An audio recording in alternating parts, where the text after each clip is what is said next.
This is the story of Brom, as revealed to us in those little bits and pieces throughout the inheritance cycle, but I will be telling it in a more linear fashion than we get when we're reading the books. And you know what? It was kind of rude of Angela to laugh about Brom's fate, and I'm glad that she admitted later that it was in bad taste. But before we go any farther, spoiler warning, you will need to have read the first 3 books of the Inheritance Cycle by Christopher Paolini. I don't think anything I say will be a spoiler for the 4th book, but if you've made it up through Brizinger, you're safe to watch this.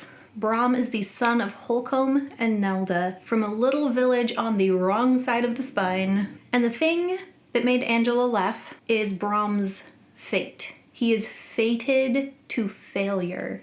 His fate is to fail at all the things he tries, except for one. When Brom is a child, he doesn't know this. He probably hasn't experienced that yet. From childhood, Brom thinks he is on the path to greatness and awesomeness, because what is the highest honor, the coolest thing that could ever happen to a kid in Allegasia? That would be having a dragon hatch for you and becoming a writer. That's probably what all the children dream of, and Brom is chosen. Brom gets the great and awesome destiny. Switching to water. When Brom arrives to train, there is an older boy that Brom really looks up to, named Morzan. Brom thinks Morzan is so cool. Brom idolizes Morzan. He loves Morzan. Morzan, being a little bit older and being someone not good of heart, starts to take advantage of Brom. And Brom doesn't see it. He can't see Morzan's faults. Oromis does, and that's one of Oromis's regrets. He said he could have stepped in and maybe done something about Morzan taking advantage of Brom, and he didn't. He let it continue. He had no idea that Morzan would be evil and a betrayer and go join Galbatorix. I don't know whether Galbatorix was a threat at that time yet or not, but even so, who could have guessed what would happen? Not Oromis, not Brom. And while all writers and everyone in Allegasia was betrayed by Galbatorix in the Forsworn, for Brom, it was personal because he loved Morzan. It was a huge betrayal, and it was hugely evil to go and kill riders and kill their dragons, but to kill the dragon of the boy who had looked up to him and idolized him, I mean, evil. He's a bad guy. He has proved that. But destroying a rider's dragon destroys part of the writer's heart, their identity. Brom is now broken. Oromis said Brom went mad for a little while. After losing his Saphira is not a whole person. But Brom does not give up. But he doesn't just try to survive. He is determined to fight back. And the depth with which he loved Morzan meant that his betrayal was so much deeper. It cut harder, and now his heart is full of rage, hatred, and pain. Instead of letting it eat away at him, he harnesses it and uses it. Those are strong emotions, and he focuses them all on Morzan. But Brom is also very smart. He doesn't go straight for Morzan. He starts to gather survivors. He forms the Varden. The one resistance there is to Galbatorix and to this evil empire in Allegasia only exists because of Brom. They made a mistake taking Brom's dragon and leaving Brom alive. So Brom takes the time to get the Varden well established, and once they can function without him, he hands over the leadership and he goes off to follow his heart, his rage and pain-filled heart, because he has heard about this Black Hand, this helper of Morzan. And Brom's heart has been so hurt, he wants to get back at Morzan any way he can, and he thinks if he can go after the Black Hand and kill the Black Hand, that can be payback. So Brom, pretending to be a gardener, sneaks into Morzan's castle, searches out the Black Hand, but he did not expect her to be a beautiful woman. He definitely didn't expect to fall in love with her. And I think Eragon asked a good question when Oromis was later telling Eragon this story, and Eragon wants to know, did Brom just try to seduce her to hurt Morzan, or did he really love her? Of course Eragon wants to know, but yes, Brom really truly loved Selena, and Selena loved Brom back. In fact, that's part of how she was able to escape her oaths to Morzan. That, and having become a mother. By the time Brom meets Selena, Selena has Murtagh already. Having Murtagh and loving her son more than even herself, and her love for Brom were able to change her enough to change her true name, and she was able to escape from some of the bonds that Morzan had on her. She can't escape fully. She can't run away, because while Morzan can never understand true love, I think it's obvious he doesn't. He never understood Brom's love for him. He can't understand a woman being on his side because of love. He doesn't love them. But he knows that Selena's love for Murtagh gives him a way to control her. He controls Murtagh. He controls how Selena is able to visit Murtagh. And so even though he can probably tell that Selena doesn't love him anymore, he still has a hold on her. And I'm going to guess, doesn't say anything about this in the book, but I'm going to guess that Murtagh is why Brom doesn't try to convince Selena to leave. Brom didn't have a child, but he used to have a dragon, and so he can probably imagine what the bond between a mother and child is like based on what he used to have, and so he's never going to ask her to run away and leave. He might try to convince her to take Murtagh and leave. They probably had the conversation, but she knows she's not going to be able to hide him, and having Morzan chase them down would be worse than staying put. I don't know. They may have tried it at some point. Brom stayed there for 3 years. That's a long time to just hide and pretend to be a gardener and hang out for a forbidden and doomed love. It was forbidden. It was doomed. Selena got sent on a mission by Morzan, and while Selena is on that mission, Brom gets some interesting information. This guy named Jode thinks he's found the secret way into Urubane. They try to steal a dragon egg. This is one of the most powerful things they could do to fight back against Galbatorix and the Empire. Brom is not going to pass up that opportunity. He goes and he helps. The guy, I don't remember his name, who actually gets the egg, runs off with it for some reason. So Brom has to go chase him. And during the time that Selena and Brom are apart, Selena finds out she's pregnant. This is not good for her. Morzan, if he finds out, he's gonna know it's not his. And after her experience with Murtagh, she's not gonna let Morzan have another one of her children. Especially one that Morzan himself is not tied to. Who knows what Morzan would do if he finds out. She doesn't want to find out. She runs away. She runs home. She stays there long enough to have her child and to beg her brother and her sister-in-law Marion to keep him and care for him. She gives her baby a name worthy of his father's heritage. And during that time, Brom is off chasing the egg,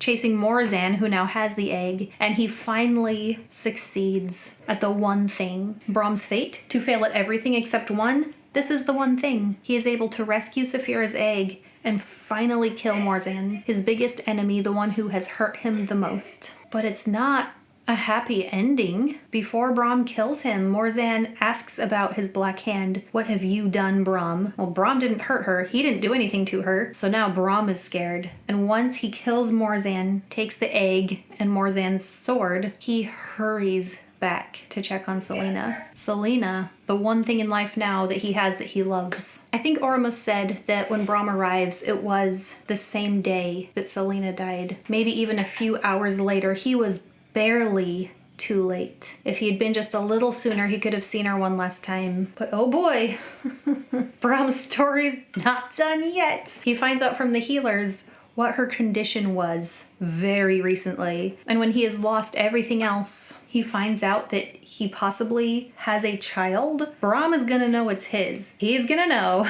There's no chance that the baby Selena had while he was gone, that's not gonna be Morzan's baby, that's gonna be his. And so just as he rushed from defeating Morzan to get to Selena, now he rushes from Selena back to Carvajal. He knows where she's from. He goes to see, and he sees his and Selena's son in the care of Garo and Marion. He's safe. And I believe at this point, Brom's desire would have been to step forward and claim Eragon. But up to this point, everyone that Brom has loved has ended in disaster and tragedy for him. Saphira, Morzan, Selena. By trying to claim Eragon, he would just be putting Eragon in danger. Eragon is safer where he is. So Brom, no rest for Brom. So much to do.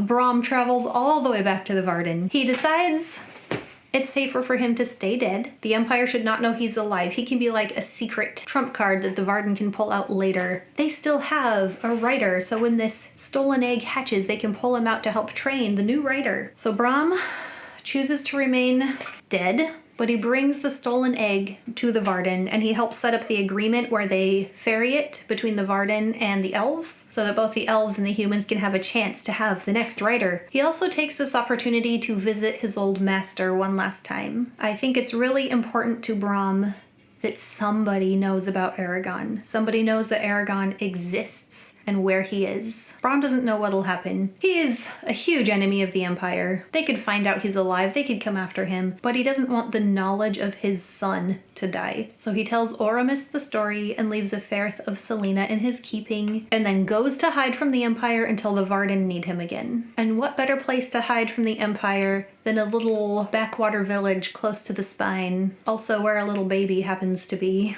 And now, a little bit of rest for Brom, hanging out in Carvajal, spending the next 15 years telling stories, storing up energy in Aaron, his ring, and watching his son grow. I can't imagine how he must have felt being so close, but not being able to claim any relation. It's like he's torturing himself.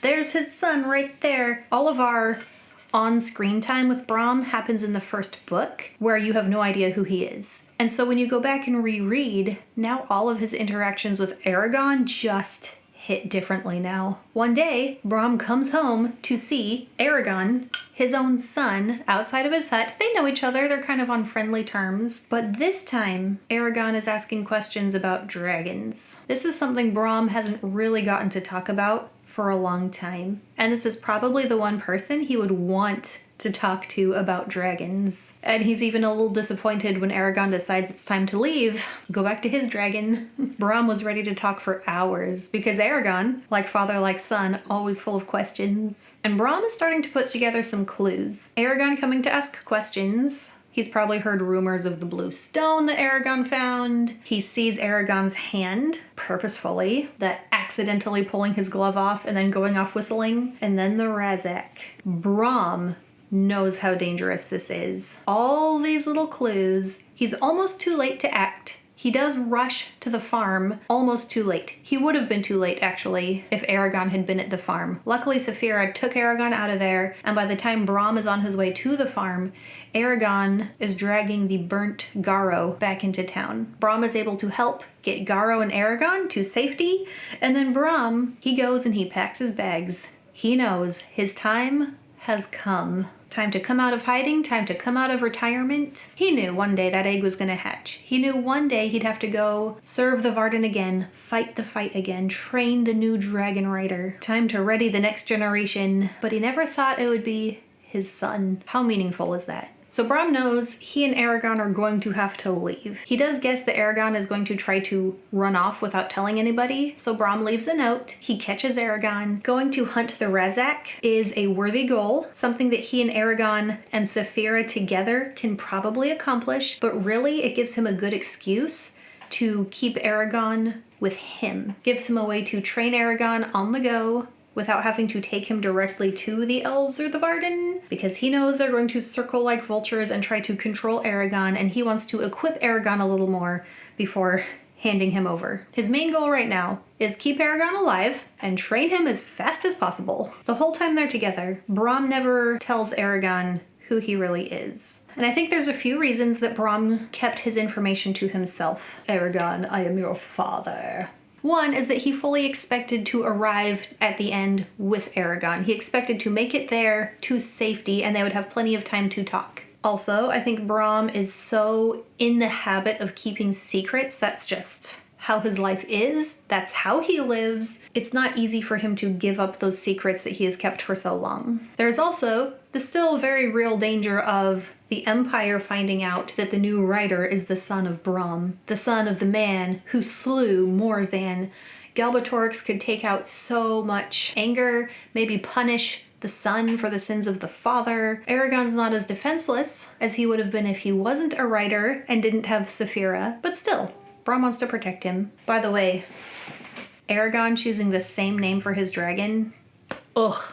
And then Brom was just afraid of Eragon's reaction to finding out the truth. And later on, Eragon is reflecting that Brom was probably right to have that fear. There would have been a lot of complicated feelings, but there were a few things that stood out to me on the reread knowing that Brom is Eragon's father. One, Brom got to make Eragon and Saphira's first saddle. That's kind of cool. He also got to be the one who taught Eragon how to read. And you know, Brom missed out on all those little parenting things that parents usually get to do. He did assume that Garo would have taught Eragon to read. He was a little surprised and disappointed. And what a mundane thing amongst all the sword fighting and magic training, also getting to teach Eragon to read. As a homeschool parent, I can bear witness to the joy of teaching my child to read. My child is 7, not 15, but you know, probably some of the same joy. And teaching him to read should be more simple than teaching him magic, although less fun. And then the incident with the Urgles, where Eragon nearly kills himself. Brom would have been angry at any writer that he was training, but that feeling, just like the depth of his love for Morzan made the betrayal harder, the depth of his love for Eragon as a person, as his son, meant that he was so much angrier at Eragon for messing up. He could have ruined the chances of Alagasia to become free of Galbatorix, but also his son could have died. And he is real mad at Eragon. And the whole scene, that's one of the ones that just hits different, knowing that it's his son and not just the new writer he's training. And it's during Eragon's recovery, when Brom and Saphira are going together to hunt those Urgles, that he reveals to Saphira who he really is in relation to Eragon. How he must have wished he could just tell Eragon the truth. He's telling Eragon's dragon instead. There's also the night that they went drinking together. Just a normal thing, but looking back, knowing that it's the only time they ever got to have a father-son hangover. And unfortunately, Brom's fate. His fate is to fail at his endeavors, the things he tries to accomplish. His last failure, if you will, is trying to get Eragon and Saphira to safety. He leaves his own son, the last free rider and dragon, in the middle of the Empire.